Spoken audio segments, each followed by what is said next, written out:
Welcome back to Beer and Business, and we are here at Southern Champion with Merrilee Kicks, the founder, the owner, the CEO of this wonderful company. And before we get into it, I am privileged to be sipping some Crooked Fox. Now, this is a very interesting blend. For those of you who know a little bit about Kentucky and Tennessee liquor, this is actually a blend that crosses perceptions. What do we got here? So Crooked Fox is a blend of Kentucky and Tennessee bourbons, and a lot of people think that bourbon only comes from Kentucky, but it doesn't. They also make it in Tennessee. So what we did was we took the best of the best with the Kentucky and Tennessee bourbons, blended them together, and have a little bit of smoked char in there. So it tastes really good. So well, cheers. This is a sweet sip. So you are obviously a female entrepreneur, you're a CEO, you're a founder. This is a spirits company, which has typically been an old boys industry. True. So there's so many angles that I'd like to talk about that I think entrepreneurs want to hear about. But let's start with, how did you do it? What was on your mind? What sparked you to then turn a thought into something of a business plan and take that first step? Well, it wasn't as much of a conscious decision than more of an impulse decision. I was about to get a divorce and I had 2 kids to raise and I was terrified, and I knew that being a teacher I wasn't going to make any money, and I was really worried about being able to afford any kind of lifestyle. So I took the chance on taking my whole teacher salary every month and paying for a rental warehouse and got my permits, got everything set up, and I just researched and just figured out how to do it. Pitched my first product, BuzzBallz, these little colorful balls here. I pitched that idea to Glazer's Wholesale, to a guy named Blair Casey, and he told me no, and then I went to Republic National, another account, and I asked them if they would take in our product. They said no. Came back to Glazer's a few months later after working on it a little more, refining the prices a little bit, and they finally said yes. Luckily for me, the guy that bought it was a former Plano high school student that was working for Gallo and Glazer's and all of this. So anyway, we got this product in on a test run. Ever since then, it's been history. We're 8 years in, and now that guy works for me, Blair Casey. So that's a great story. Awesome. So was he actually a student, or did he just know that you were a teacher? He was a 26-year vet of the industry, but I didn't start with him. He knew I was a teacher, and I started out doing this company with myself mostly, and my sons and their friends, and I'd give them some beer money every now and then to help me. So yeah, it was a very difficult go. For 3 years, I had to still teach and work at the radio station and do this business at night. So you were basically just like most entrepreneurs, you were literally bootstrapping with whatever spare coins you had. Yeah. Because you didn't have a family member to say, skip the bootstrap phase, here's $100,000. You didn't have anything like that. My grandfather let me inherit some money, so I had $27,000 from a bond, a treasury bond that I had, and I took that money and I didn't tell my husband about it because we were about to get a divorce, and I knew that I just needed that. And so I hid it in the back of this living room clock. And I knew he would never wind the clock. So I thought, okay, I'm going to put it back in there. And so I hid it in there, and I used that to help bootstrap the business. And then I also took some of that inheritance money that I had put down on my house as a down payment. And the bank that was giving me an SBA loan said that they would give me a home equity line of credit, a HELOC. If I applied every bit of equity from my house, they would supplement with a little bit of an SBA loan as well, and then that would get me by with my business plan. Tell me, what was the inspiration behind these little guys as the first product that led you to take all those risks and take all of your spare change and get an SBA loan? What inspired you to create, invent, conjure, craft these? I was grading papers by the pool, as a teacher does. I had a round votive candle there. It was really a cool shape and cool design. And I thought, I have a cocktail out here, I shouldn't have a glass container out by the pool. And I thought, wouldn't it be cool if I made a round container that was the shape of this ball? I was getting my MBA at Texas Women's University, and I needed a project. And so I thought, why don't I make these little things called party balls? And so I came up with this idea. That was my master's degree thesis project. When I was getting my master's degree, I went out to Louisville to a company called Bartusch Schnitzius Foods, and I said, show me what a filler line looks like, show me what a pallet rack looks like, show me a pallet jack, show me a seamer, show me, how do I do this? And I showed him my prototype, and I drew it out, and I showed him what it was supposed to look like. And he said, I've never seen anything like that. I've been 62 years in the business. I've never seen anything like that. I don't know. It's actually a good thing because it's going to be unique. Yeah. I learned how to create this container by creating CAD designs and developing it. And I'm a child of the 60s, so I put my little love bug design down underneath here to make a petaloid base so that it's super strong and it can hold carbonation. And a sphere is the strongest shape. I wanted it to hold 95 pounds per square inch of pressure, and same with the lid, so that a Coke or any kind of carbonated type of product in here wouldn't blow the top off. That was one of the scientific, my parents were both scientists, so that was part of the science that went back behind it. And I also talked to polymer experts at North Texas. I talked to the food science labs down at Texas A&M. I talked to analytical food labs on testing the product in there to make sure it wouldn't spoil. I talked to winery experts that were people that could help me with where do I get juice, where do I get machinery, where do I get weight scales, how do I test my product, So I figured all that out. So I think probably my best skill is research. But you're a complete autodidact, as they would say, self-taught 100%. So you just didn't walk the plank on this. You did a ton of research behind your concept before or as you were taking those other risks financially. Right. Were there any mentors that were along that path that kind of stand out saying, boy, I'm glad I met this person that you researched, and how did you meet them? Who were they and how did they help? So Blair Casey is one of them from Glazer's Wholesale. Glazer's is still a very important, integral part of our business. They're one of our main distributors worldwide. So we love Glazer's, and I hated to steal Blair Casey, but I asked permission first. So he was very helpful. My parents were very helpful. When I was out of cash after the first 6 months, they sold part of their ranch and gave me $50,000 just to get me by. That helped a lot. That's real money, but that's not $2 million of venture capital. No, I didn't have that. And nobody would give that to me because I was just a teacher. So being just a teacher, I heard that so many times from every single bank. And now all those banks are coming by going, hey, can I talk to you? Can we have lunch? Can I give you a loan? Can we talk private equity? Can we do anything to give you money so that banks can give you money, private equity people can give you money, but it's still closely held. We keep everything family owned still. I think it's interesting about what you just said is, you're just a teacher. Did that motivate you? Did that create a chip? I mean, a positive chip, not someone with a bad chip on their shoulder who becomes bitter, but was any of that positive motivation that said, you know what? There's one day that you're going to look back and say, boy, I wish I had made, Merrilee Kick and Southern Champion a partner? No, I don't think it made a chip on my shoulder or anything like that. I just thought if I build it, they'll come, and I had to make it work because I didn't have a choice, because I couldn't lose that money. I had to make it work. And all those people that helped me along the way, I found that people are very helpful when you ask. They want to help. They want to see you succeed. I think a lot of people want to see you succeed. So I wasn't afraid to ask. Another guy that was really helpful for me was a guy named Bert Urpello. He's a legend here in the booze business in Texas. He knows everybody. And I said, Bert, I need help selling my product. Can you come be a broker for me or help? And he goes, well, Merrilee, I don't think you need any help. I think you're doing just fine. And I'm like, Bert, I need help. And I said, I need to get more sales. And he said, are you going to the WSWA? And I was like, what the hell is that? I had no idea what that was, but I wrote it down. And I said, yes, I am. And I got the last spot on the trade show floor. So one of the things I wish I would have learned earlier is trade shows. When you're selling a consumer product, you've got to get it out there, and you can't afford radio programs or TV spots or anything like that, any kind of real advertising that's out there. So you have to rely on yourself, to get this stuff out there. And so trade shows were huge for me. My son and I took a road trip and went to Vegas and went to our first WSWA, which is the Wine and Spirits Wholesalers of America. So every wholesaler in the whole U.S. was there. We had a little 10 by 10 booth, and we put the products out there, the little BuzzBallz, and every single distributor in the U.S. walked by our booth and said, what the heck is that? And so we told them, and within one day, we had 15 new states sign up. So that was the make or break versus having just 300 retailers in Texas.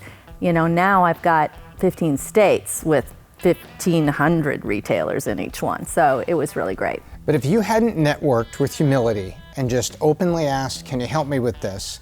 Then he wouldn't have told you about the WSWA, right. And you wouldn't have taken your son and said, right. we're going to Vegas. Mom, yeah. That's great. No, you're gonna go work. I need you to help me set up a booth. Go there and then meet this and then come back with, another 15 contracts, states. yeah. It was unbelievable. Contracts. It was unbelievable. And so ever since then, we've made these BuzzBallz and we've made the wine-based versions and the spirit-based versions of these things. Now, but then since we've done that, a couple of years ago, we invested in ourselves and said, you know what?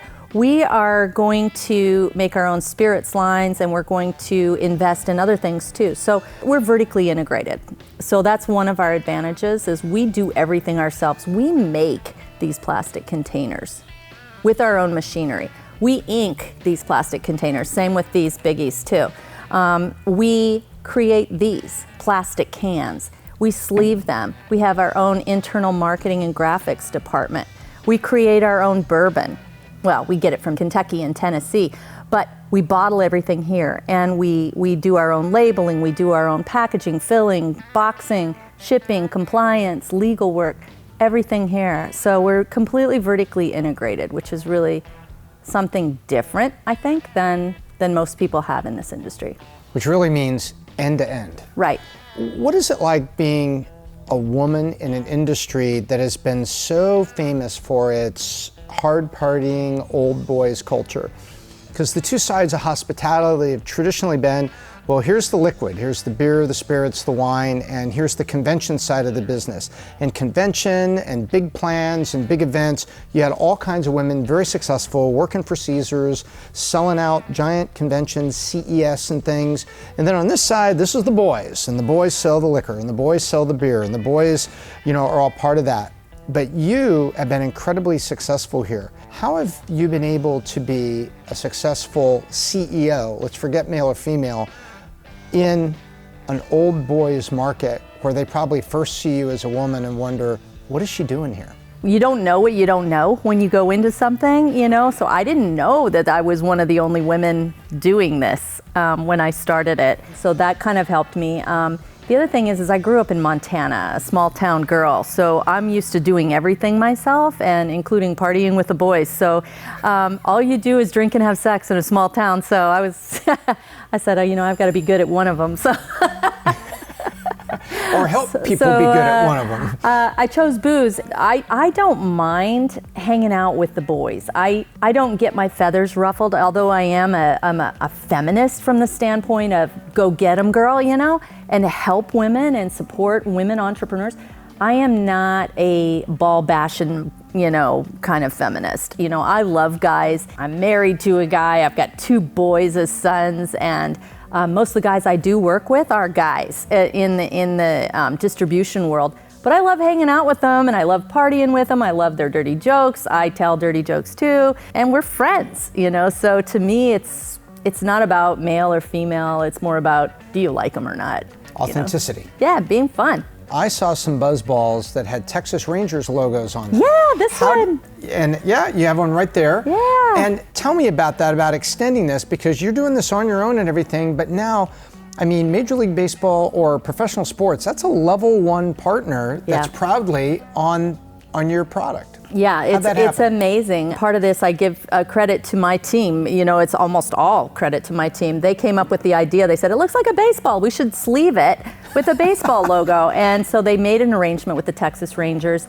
And we're a partner of the Texas Rangers, so we are prominently displayed at all the Texas Rangers games. We're up on their billboards where we've got kiosks going around, we've got hawkers going through the stands, and it's part of our branding and our advertising and getting our footprint out there so that people know about it. And we actually bought some billboards along, near Globe Life Park so that we could help support it a little bit. But, it's all about getting your name out there. I remember when Mike's Hard Lemonade started out, and it was I didn't know what that was. I thought it was, and Smirnoff Ice, I thought that was really Smirnoff. I didn't realize that was a malt-based beverage. It was a flavored beer. I thought it was Smirnoff, which was vodka, and it wasn't, So, the whole thing is a marketing spin, We're making alcoholic beverages that are spirit-based cocktails and wine-based cocktails. And they're ready to drink. Ready to drink, yeah. So it's all in the way you have fun with it. And I think these are fun, So Texas Rangers, they're one of our local companies that we partner with. We also partner with the Dallas Stars. Had a very good run last year. Hope they do better next year and make the playoffs. Well, depending on the team you root for, sometimes you're drinking really early in the season if things aren't going very well. Well, that's the thing with booze, right? You drink in good times and in bad. So that's a very sustainable industry. Entrepreneurs, they all want to know, they all want to hear the story behind the story. So were there any mistakes along the way that worked out well or didn't work out well and just was an important lesson? It seems that every young business has them. Do you have some stories that you could share? I mean, mistakes, I think it was more of a consequence, not really a mistake, but like I said, I had to do everything myself, and I would go to plastic companies and I would say, would you build these containers for me in the United States? And they say, no, not unless you're gonna make 5 million pieces of it. And I'm like, well, I only need 1,000, That's a lot of balls. Lots of balls, and I said, I don't need that many, but they weren't into the volumes that I was ready to do. So I had to go to China to make the plastic containers. And then my son and I went to China and we wanted to figure out how to do it ourselves. Oh, you went to China? We went to China and we figured out how they were doing it. And then we had our own custom machinery made and brought the machines back to the United States. And so we have our own plant that brought all these jobs and everything back to the United States. We have our own plant that makes these big plastic balls, these plastic balls, these plastic balls. So we're vertically integrated from that. So that is a consequence that I didn't realize at the time. Making such a unique and weird odd-shaped container would be detrimental because I'd have to have custom machinery and custom everything. Now, one good thing that came out of that is it's harder to knock off because the big boys don't want to adjust all their machines to make a little round BuzzBall. They don't want to have custom machinery and custom blow molds and custom, proprietary molds. So luckily for me, that worked out in my favor. There's something there that I think is very topical right now as well, is that you did China to China. Where you went over there, you saw how they did it, and you came back home and you did it and built jobs and did it yourself. Where you've got everyone from Disney, who supposedly discovered that a DVD replication house in China was $1 million out the front door, $100,000 out the back door, that Disney didn't even know about, and they looked 100% authentic. And I'm not knocking everything made in China because there's certain economic reasons to do it, and I don't want to throw the baby out with the bathwater, but that has been a very prevalent thing that would happen. And you brought the knowledge back, and then you did it in such a way that you've got this proprietary advantage, because some people look at that and say, maybe today that's too hard for me to fuss with.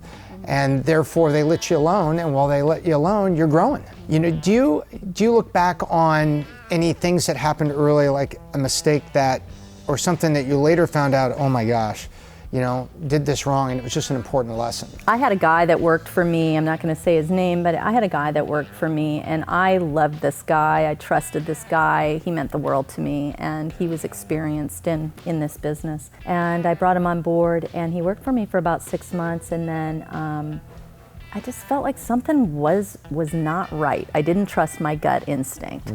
Something seemed odd. Some people in the organization were saying something seems odd. But I liked this guy so much that I overlooked it. Back to what would you tell somebody in an elevator speech, I would definitely say trust your instincts. So that is where Crooked Fox came from, because basically he went out and he tried to make a knockoff BuzzBall. He stole all my intellectual property, all of how do I set up, in the school of BuzzBallz, how do I shortcut this life lesson? He learned a lot from me in terms of copying my materials and copying my stuff, and then incorporating himself as a replica of me and trying to steal that. We sued him, we won, it's over now. But that was my life lesson of trust your instinct, and if you think something's wrong, it probably is wrong. And that's in life in general, right? Not just business. I think that's a very important point about managing people. So clearly, now I understand, a sly fox that was crooked, and we have Crooked Fox. Right. I think what most people, think about is, how do I make good decisions on people? And sometimes it just takes time. Because you have to have years of evaluating people. You hire an accountant, you have years of evaluating that person, and you learn how to trust. You learn like a little playbook on people. And those things take time. What do you wish something that maybe didn't take time, that somebody had told you on day one that you could have taken that piece of advice on day one? Everybody says trust people, trust people, trust people. You got to learn to trust people. I still don't trust people. And it's very difficult to trust people until they prove they can be trusted. I've been burned so many times by people that I've trusted, including this one. So I think when you're a business owner, you look at things through a different lens. When you're a mother or a father, you have an idea of what your children are doing, and when they lie to you, you kind of have a sixth sense that tells you, I'm not really buying that. You probably did this. You were probably the culprit behind this. And that goes for managing employees too. It's like you don't always know what's right, what's wrong, but you just have to follow your instinct and hope that you're making the best choices somewhere along the way, and that you're going to make mistakes too, but you just have to trust your parental instincts and as a manager or as a business owner. It appears from the outside that you very carefully brought family into the business. And you've also talked about, at the beginning, you went out and found experts and said, hey, I don't know what I don't know. Can you help me? Right. Was there any intentionality to the pace at which you actually brought the family into the business? No, it was desperation at first. I couldn't afford anybody else. So I brought in my sons. They both helped out, and their friends helped out. My son's girlfriend, who is now his wife, came in and helped out, So it wasn't because of I chose them. It was just, hey, they needed a job. I needed an employee, and I knew I could make them work. But now over time, we've hired a lot of friends, family friends, and it is difficult if there's a situation. There's a lot of tears if you have to let them go or if they leave you. It is a difficult, compromising feeling. Do you have any tips on people other than trust slowly and let them earn your trust on selecting or managing people? I think that the most important lesson I could give somebody that's a new manager is don't be their best friend. Don't try to do everything with them and open up to them on everything. You've got to keep a certain distance there. But at the same time, I think the most important reason why people stay with you is because you care about them genuinely, about who they are, the things they do, their family, and things that interest them. So if you take an actual interest in them and care about them, I think they'll stay on board. That is really insightful on people. But one of the most important people here is you. And you look at yourself today, you probably say, wow, I'm very different than I was 4 years ago, and I'm different when I'm going to be 4 years out. How do you, in the busyness of your business, keep developing yourself or be self-reflective enough to develop yourself? I join a lot of women's organizations now, and I didn't used to do that because the networking is super, super important. I am promoting myself as well, going out for awards if I need to, or following up on interviews if I'm asked, like this one. So there's a lot of personal development like that I didn't have time to do before, and I wasn't honestly even asked to do. So there's some of that has come now, I guess, through time, because of the revenues we earn or because of the awards I've won in the past. What have you learned as a CEO, say, in the last 3 years? And you step back and you go, wow, that was, what an interesting chapter, era, year, season. I think the most important thing for any CEO is go, go, go. You don't have time to analyze things to death. You're not going to always know the right or wrong answer to things, but you have to go and you have to make mistakes. And if you make a mistake, go fix it. You can always go back and fix it. You don't have to dwell on it forever and make the perfect choice, because you never know if it's going to be the perfect choice, and then there's all that mileage you left behind just thinking about it. So go. As it said, a baseball player that gets 3 hits out of 10 is batting 300, and he gets one of the top 20 contracts in the league. And that's 3 out of 10. And entrepreneurs have to boldly come up to bat thinking, my batting average is going to be my batting average. If I fail, I fail, but I'm not going to stop coming up, and I'm not going to stop swinging. That's one thing I've noticed about entrepreneurs is there is a definite breed in entrepreneurs. Entrepreneurs are people that will go under things, go around things, go above things. they are, the rules are set in place by people that are not entrepreneurs. The rules are set in place, and an entrepreneur is going to find a way to get around that. So that's why there's bankers out there. The bankers are the ones that say, oh, you shouldn't do that, or I'm much too conservative to do something that risky. But an entrepreneur is going to do that risk. They're going to take that risk. You say to a banker that says that? What? Thanks for the validation. I'm doing it. I'm doing it. What is next for Southern Champion? You've gotten into the spirits, differentiated, great blend, incredible product, and I see you've gone from the small balls to great big balls. Yeah, we've got some biggies. Yeah, we've got the biggie balls. I What's love this? these. Is this like for a This is lemon. house party? Yeah, it's a 3-liter ball.